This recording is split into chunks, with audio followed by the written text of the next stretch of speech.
everyone, today I've got the first of my dahlia hauls. I think I've got 3 large orders coming this year, and this is the first one to arrive. It's from Farmer Gracie. And I'm super excited to tell you what I've got in this order. There are a lot of new varieties for me this year, and I'm going to go through them all. So I'm going to let you know what I've got, try and describe them to you if they're new. If they are repeats of ones that I've had in the past, I'll put videos or pictures up on the screen to show you what they look like in my garden. And then I will show you how I'm going to pot them up. I pot them up early so that I get a head start with my dahlias. There are lots of caveats to that, so I will go through that with you after I've been through the varieties. So let me show you what I've got today. I forgot to mention, sorry if you're new to my channel, my name's Annette and this is Cottoverdi, and we garden here in South Buckinghamshire in the UK, which is equivalent to a zone 8A/9B, and we have a lovely old walled garden here, and Richard, my husband, and I are creating the garden of our dreams. It's a very English cottage garden style garden with loads and loads of flowers, because that's what I love. Today I have Baloo with me. He's our cuddly cat. Farmer Gracie dahlias come in lovely paper bags, and I tear these up, take the staple off them, tie them up and put them on the compost heap, because it's all compostable, and actually brown stuff in our compost is really good for the compost if we're adding a lot of green. The other thing I do before I start is I write my tags. So when I place my order, or when I know my order's coming, I get a notification saying the order's coming, I write my tags. Now my tags are plastic, but I reuse them. And they last for years, and I use a garden marker which doesn't fade in the sun, and what I do is I write the name of the dahlia on one side, and then on the other side I put a brief description. If I don't know, if it's not obvious to me what colour it is, I'll put a brief description of the colour, I'll put how tall it's supposed to grow, the flower size, because that's important to me, and then I'll put what type of dahlia it is, whether it's a dinner plate, anemone, all that sort of stuff. If you're new to dahlias, it's not important to know what type of dahlia you've got. It just describes the form of the flower. That's really all it describes, but you'll know if you're buying a dahlia what each flower looks like, so you don't need to know which group it's in. The first one I've got is Almond's Joy. That's this one here. Now Almond's Joy is a light lavendery pink touched with a blush of white, and it grows to 1 metre tall, which is 40 inches, and the flower size is 20 centimetres. And I find the flower size is quite important, because you could get misled by some of the photos online or in catalogues by what size the flower is, and actually it really does matter what size that flower is and how it's going to perform in the garden and what it's going to look good with. So I find that really important. A lot of websites don't include it, and I find I have to do a lot of searching before I place my order just to make sure I'm getting the flower that I think I am. Obviously if it's a dinner plate variety, it's going to be one of the larger ones, sort of 20 centimetres and above, and that's what Almond's Joy is. It's a dinner plate variety. The flower size is 20 centimetres, which is 8 inches. The next one I've got is called Chimacum Davy. Chimacum Davy is this creamy white covered in a layer of pink. I'd say it's more pink than anything else, and it's supposedly just a really dreamy combo of pink and white.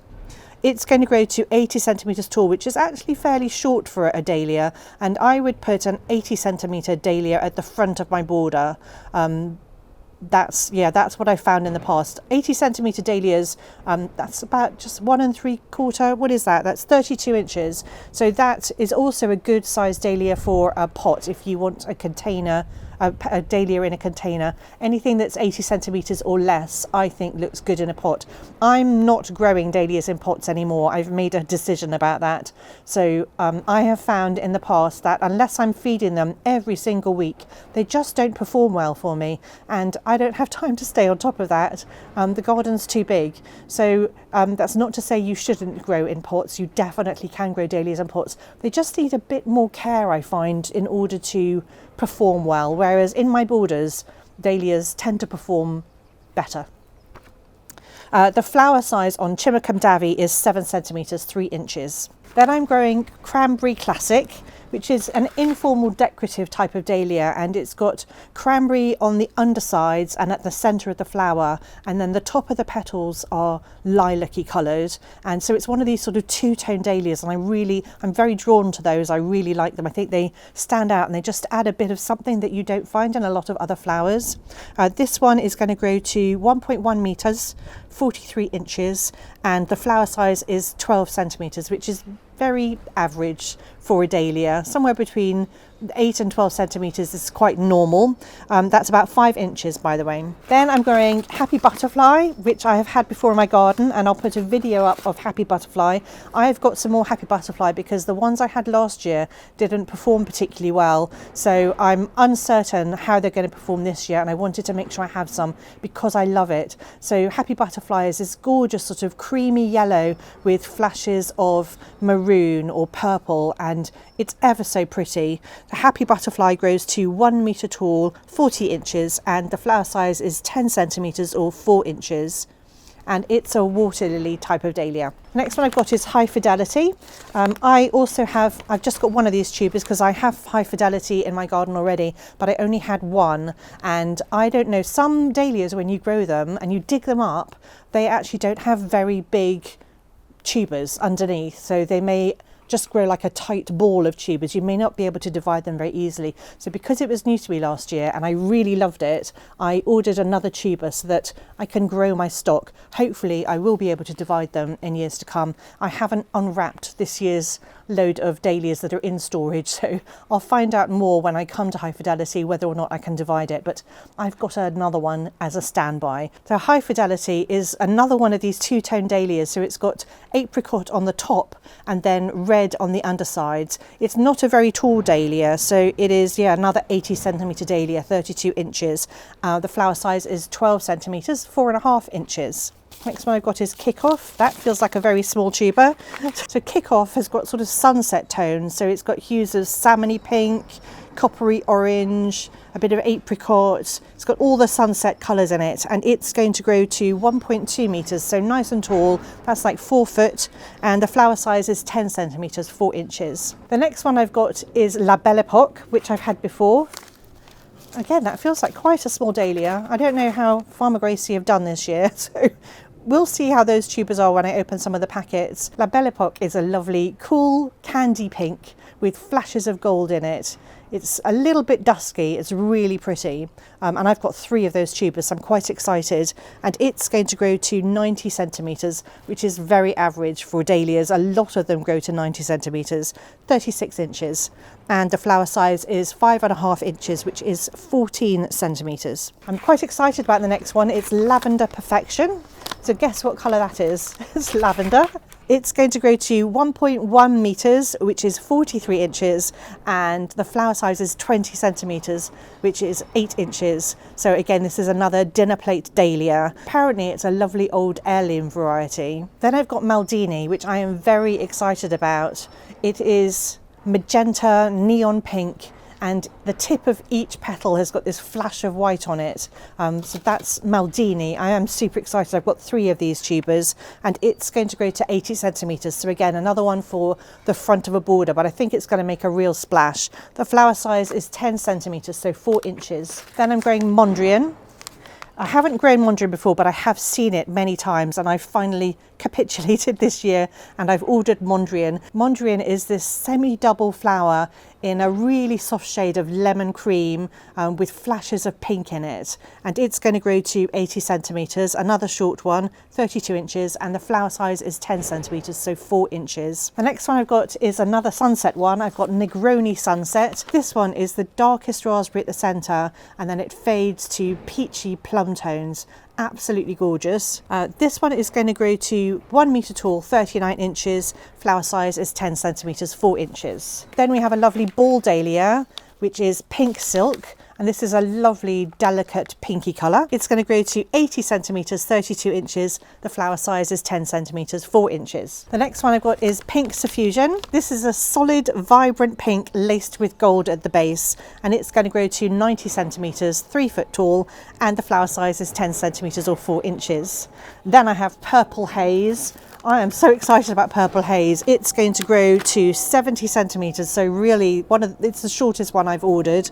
It's 28 inches and 10 centimetres for the flower, 4 inches. It really is a striking rich red purple colour, and it's got dark foliage and the centre is fluffy, so it's an anemone variety, which anemone varieties just have normal petals on the outside and then this fluffy centre on the inside, and I think they're cute. I've got loads of anemone varieties. I think they look really special in the garden and in arrangements. And then the last one I've got today is another anemone variety. This is Zara spelt Zara.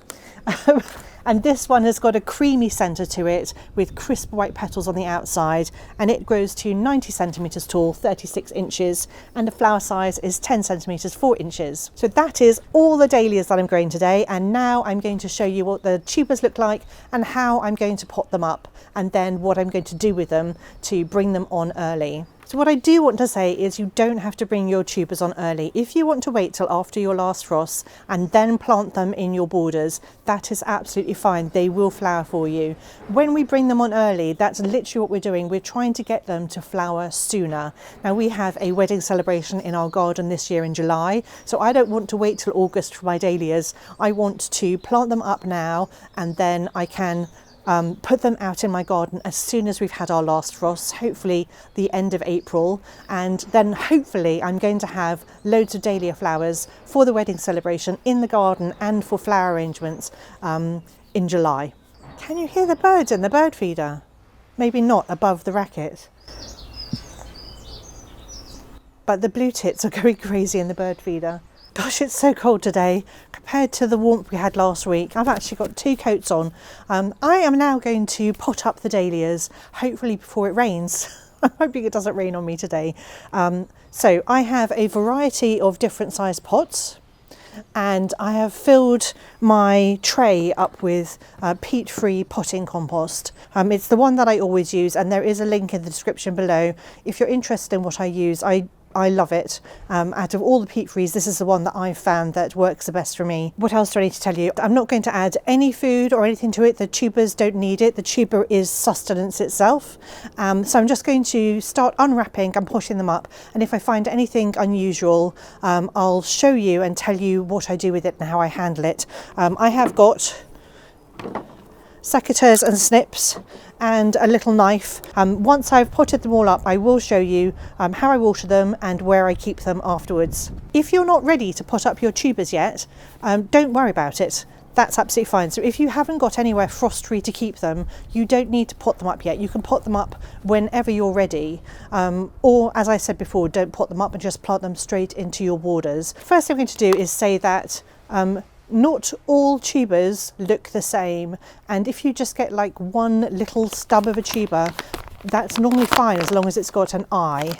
So I'm just opening up Almond's Joy, and we will have a look to see what it looks like.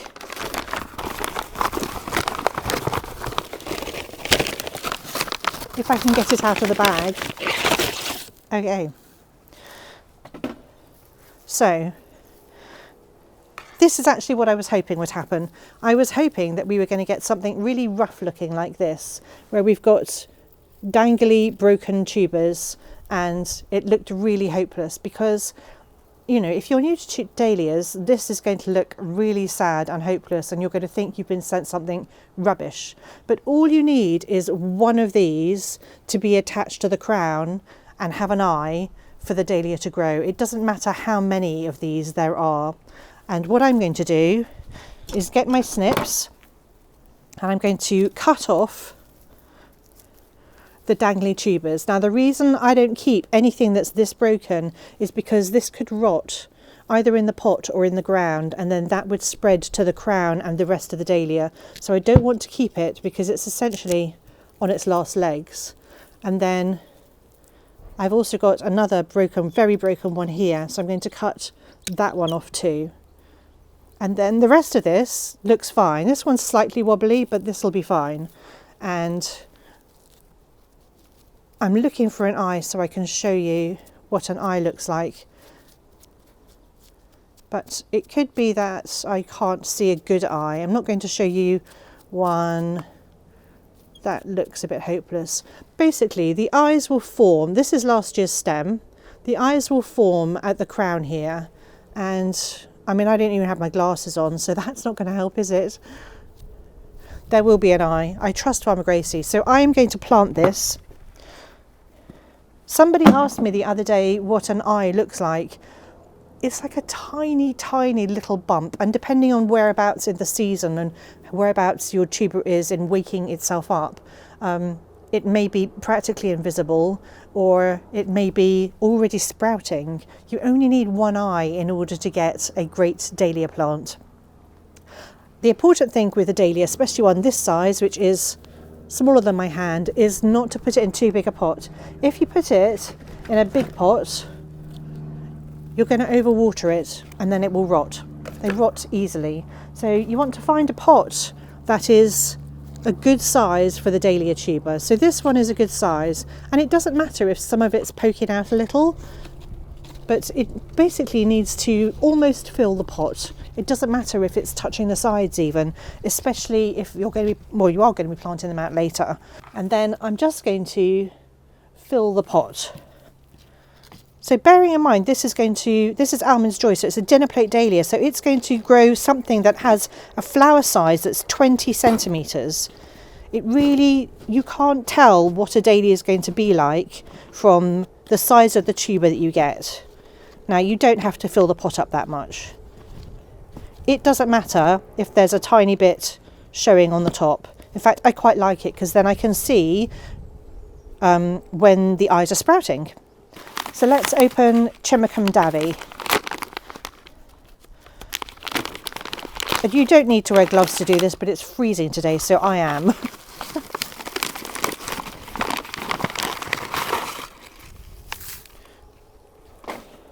So this is Chimicum-Davy.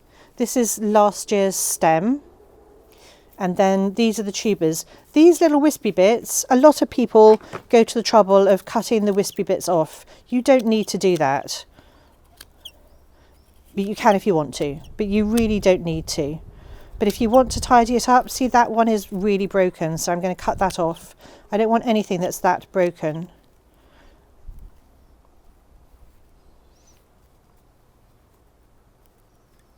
I'm going to cut that one off too.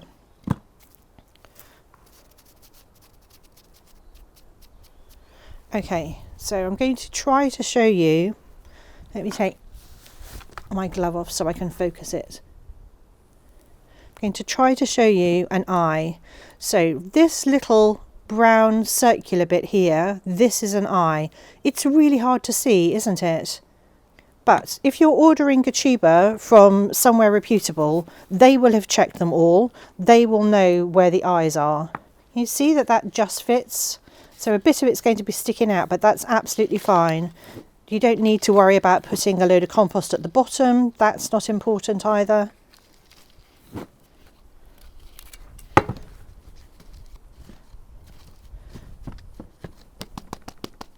So I've got two more Chimicum-Davy,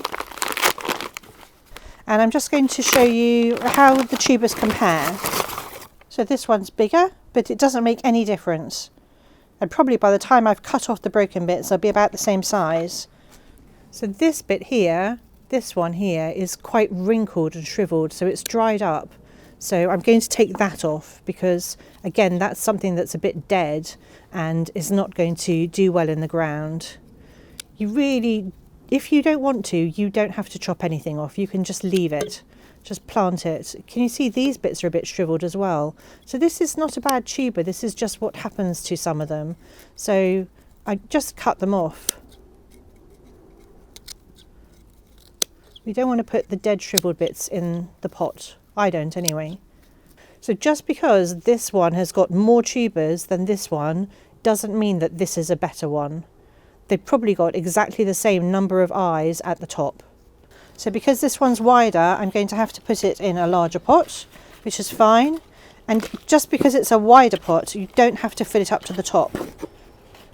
I've got a load to plant up, so I don't want to use too much compost. So I'm not even going to fill this one up to the top.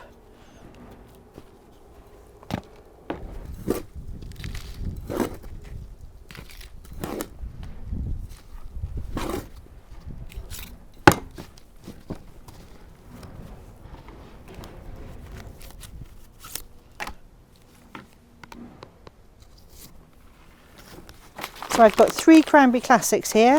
Again, I'm going to show you what all 3 look like before I pot them up, so you can see that all tubers are different. I mean, that looks seriously ropey, to be honest with you. Have a look at it in a minute.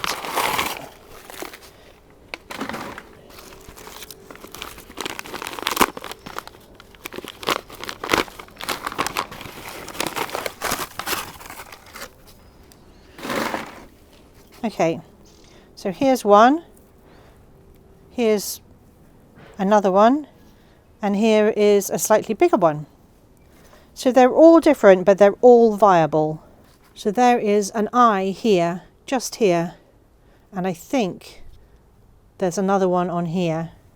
So that, even though it's tiny, is still viable, and I'll get at least 2 shoots from it. Okay, and this one has an eye here, and I think here as well. So I actually have ended up with 4 tubers because that one broke off.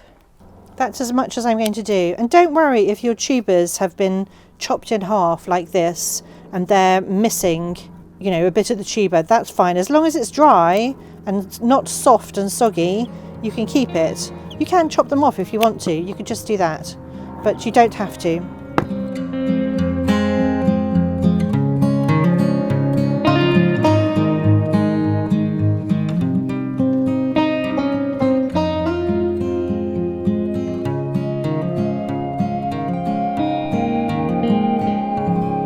So these tubers are all kick-off. They're absolutely tiny, but that doesn't mean there's anything wrong with them or they're low quality. It just means that kick-off is a variety that doesn't produce very big tubers. So again, don't put them in too big a pot, but there's nothing wrong with them. It's also important to mention that if you find that you have been sent absolutely rubbish, and supposing you end up with just a stalk and no tubers attached because it's been damaged in the post or something, do contact the supplier. There's no point moaning about it online. I see a lot of people doing that, but just go back to the supplier and send them photos and explain what's happened.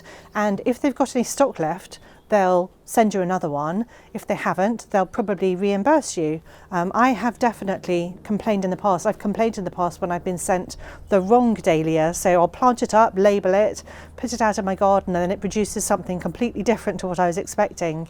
And you can definitely bring that up with the supplier. Mistakes do happen.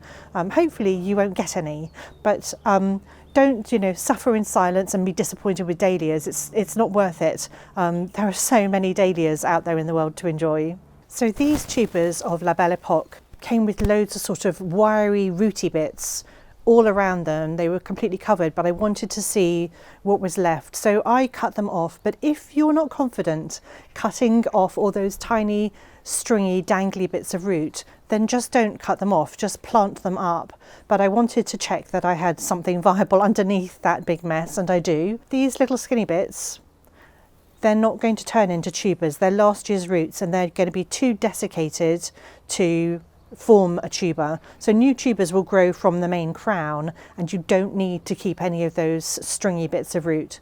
But you also don't need to cut them off. If you're not confident and you're new to it, then just leave them on and plant them up.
So all the debris that I've cut off, all those loose tubers and stuff and the shriveled ones, I've put in a bucket, and this bucket is going to go on the compost. So it's absolutely fine to put it on the compost. It will add to your compost. I'm now going to water all the tubers in that I've put it up. I am going to have to do this with a watering can because I forgot that we've turned all the taps off because it suddenly got really cold this week. So when it hits 0, we turn all the water off, and I cannot bother to turn all 10 taps back on again, which is what it entails. We don't have just one isolated one. I wish we did. Anyway, I'm going to do it with a watering can, but it's really important to water them properly. So, you know, make sure your compost is moist because that is going to help them wake up. Now, you can put yours in a greenhouse if you've got a greenhouse, or you can just bring them indoors, somewhere where it's not too warm. So I put them in an unheated room. I'm going to put them in my seed starting room, so there's no heating in there at all. I think if you put them in a conservatory or something like that, then that would be all right, but just make sure it doesn't get too hot, or make sure your compost doesn't dry out completely. So keep checking the compost isn't completely dry. I won't water mine again until I at least see green shoots and the compost looks dry. Like I'll put my finger in and just test it. So it's really important not to overwater them because they will rot if we overwater them, especially if they've got no shoots to draw up any of that water. If it's just the tubers, they don't need to be soaking wet all the time. So water them, drain them, and then put them where you will. Now, the reason I start mine inside is because of slugs and snails, and it protects them from the slugs and snails.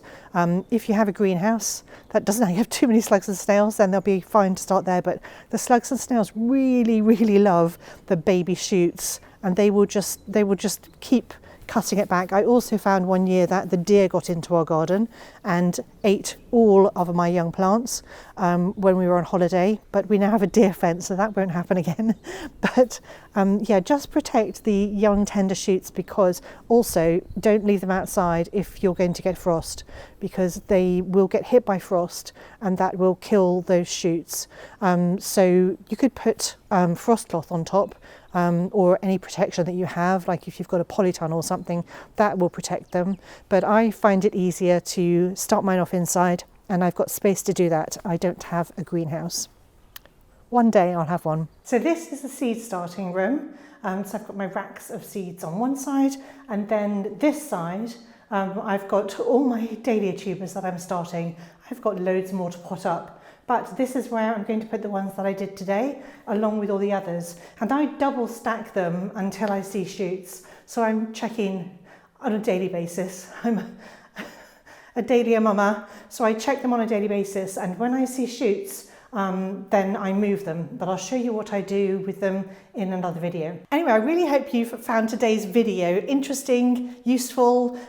Maybe it's inspired you to start dahlias. I have got loads of dahlia videos on my channel. There's one in particular for beginners that I think I filmed last year, and I'll link it in the description below because a lot of people have found that one super handy apparently. But anyway, I really hope you've enjoyed the video today. I've got so many dahlias coming. I've got another 2 fairly large orders, I think, and I'm really hoping for an incredible display this summer for obvious reasons. Anyway, thank you so much for joining me, and I'll see you all next time.